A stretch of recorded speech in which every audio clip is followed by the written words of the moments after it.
And we found out that what the Palestinians wanted above everything was just to have some supplies of food and water and so forth. So we took the question to Jerusalem and asked the Israelis if they would accept the same ceasefire that we had before. And they said that they would only supply about 15% of normal supplies to the Palestinians. And of course that was not acceptable to the Palestinians. So it was, if we could have worked out a similar agreement, then the entire attack on Gaza would have been completely unnecessary. Israel maintains it has no choice. Rockets are hitting its civilian population, and that it has to do something. It has to act. This was what it had to do. I agree with that.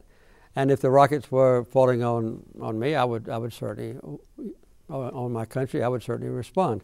But there's a level of response. You know, the rockets, the only way that rockets can come into Gaza is through the tunnels that are dug under the wall between Gaza and Egypt. And I think if the Israelis wanted to make sure there were no more rockets, they could have bombed and destroyed those tunnels.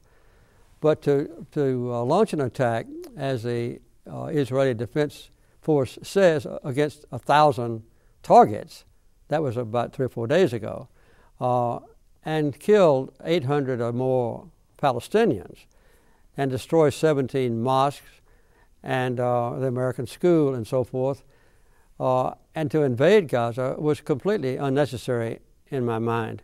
I think that there is a glimmer of hope coming out of this terrible tragedy that's taking place even today in Gaza, and that is that the international community is finally getting involved in what's going on in Gaza.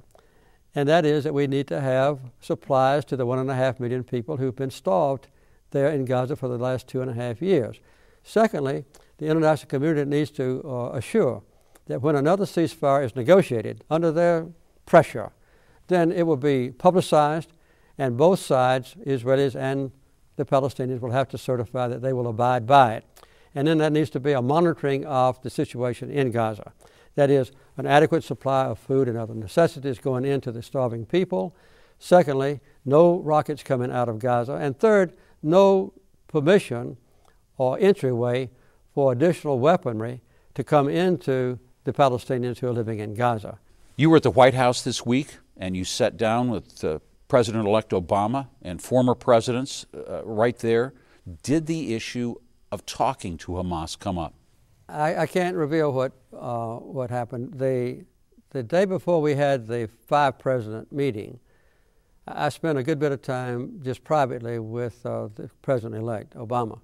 The only thing I can say is what he said publicly, and that he will take an active role in trying to bring peace to the Middle East very early in his administration, and not wait until the last year, as was the case with President Bill Clinton and President George W. Bush. They waited until the last year, which is really too late.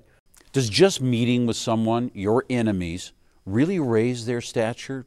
Do you really surrender your own principles to talk with them? No, I don't think so. I did this when I was president. You can't remember now, but it was not a common thing when I first became president for me to talk to the Arab side. So I think it's better for the United States as the most powerful nation on earth to have an open mind about meeting with those with whom we do have differences and discussing the issues with them and letting them know that we respect the people of our nation even though we disagree with their leaders. I think that's the best approach, and I'm very proud of the fact that Barack Obama has many times during this past campaign promised that he will do exactly that.